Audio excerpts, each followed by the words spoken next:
How does a company actually give money back to its owners? I mean, it sounds simple, but if a business gets this wrong, the consequences can be, well, pretty disastrous. Today, we're going to dive into the surprisingly modern and smart rulebook from Papua New Guinea to see how they crack the code on paying out profits safely. Let's get into it. All right, so let's just start with that basic question. If you own part of a company and that company wants to give you a payout, how do they do that legally? It could be a cash dividend, could be something else entirely, but there are always strict rules. And in Papua New Guinea, those rules went through a huge transformation. You see, the old way of doing things was really rigid and slow. A lot of the time, you'd even need a court's permission just to return money to the owners. It was all about this old idea of maintaining capital. But the new way? Totally different. It's flexible, it's smart, and it cuts the courts out of the picture, relying instead on one single, powerful test of a company's actual financial health. So let's crack open this new rulebook. You'll see that pretty much everything revolves around one central legal idea, an idea that's designed to catch almost any way a company could possibly transfer its wealth to a shareholder.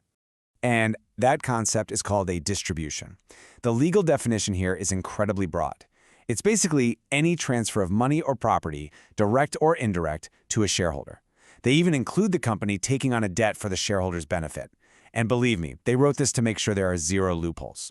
And when I say that net is cast wide, I mean really wide. A simple cash dividend? Yep, that's a distribution. A company buying back its own stock? That's a distribution too. Gifting a company car to a shareholder, forgiving a loan they owe the company, or even just promising to pay them something down the road. It all gets bundled together under this one powerful rule. So because all these different things fall under that one big umbrella of distribution, they are all subject to the exact same critical test. You can think of it as a mandatory financial health check that has to happen before a single dollar can walk out the door. And I mean everything. It doesn't matter if it's big or small, cash or a company asset. Before any of that value can go to an owner, the company absolutely must pass this one critical go/no-go test. And here it is. This is the big one, the solvency test. This test is the heart of the entire system. Its whole purpose is to be the main legal safeguard. It's there to make sure that after the company pays its owners, it's still healthy enough to pay everyone else. Its employees, its suppliers, its lenders. Okay, so what is this test exactly? It's actually a pretty straightforward two-part check. First up is what you could call the bills test. It's super simple. Can the company still pay its normal everyday bills on time? It's a basic cash flow check. And second, there's the balance sheet test. This is where you just look at the books. Are the company's assets worth more than all of its liabilities? You gotta pass both parts, no exceptions. And make no mistake, the law is not messing around with this. As the official guidance puts it, the importance of a correct solvency test cannot be stressed too highly. And there's a really good reason for that.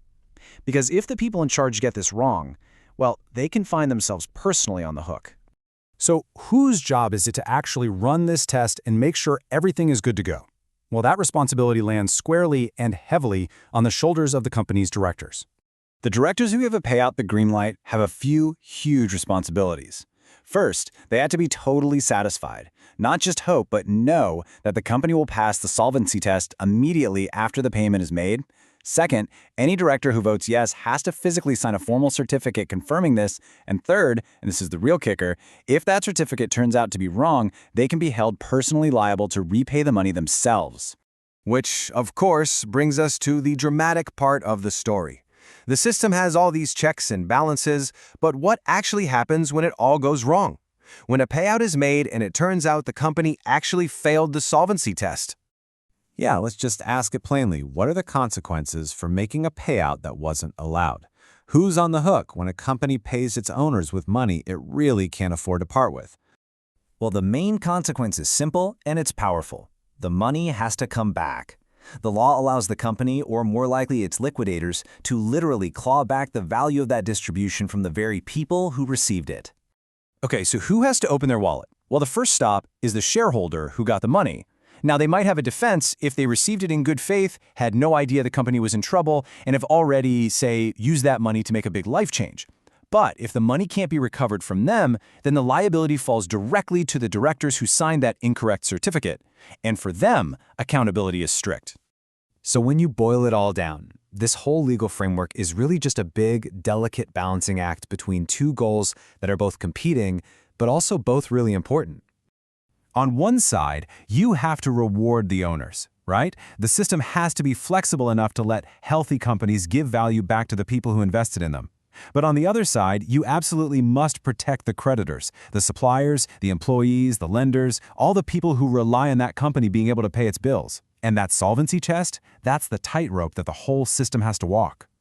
And that really leaves us with the big question, doesn't it? By getting rid of those old, clunky court rules and replacing them with this flexible but very strict solvency test, has the law struck the right balance? Is this the best way to let companies reward their owners while still protecting the financial health of the entire economic ecosystem they operate in? It's a debate that gets right to the very core of modern business.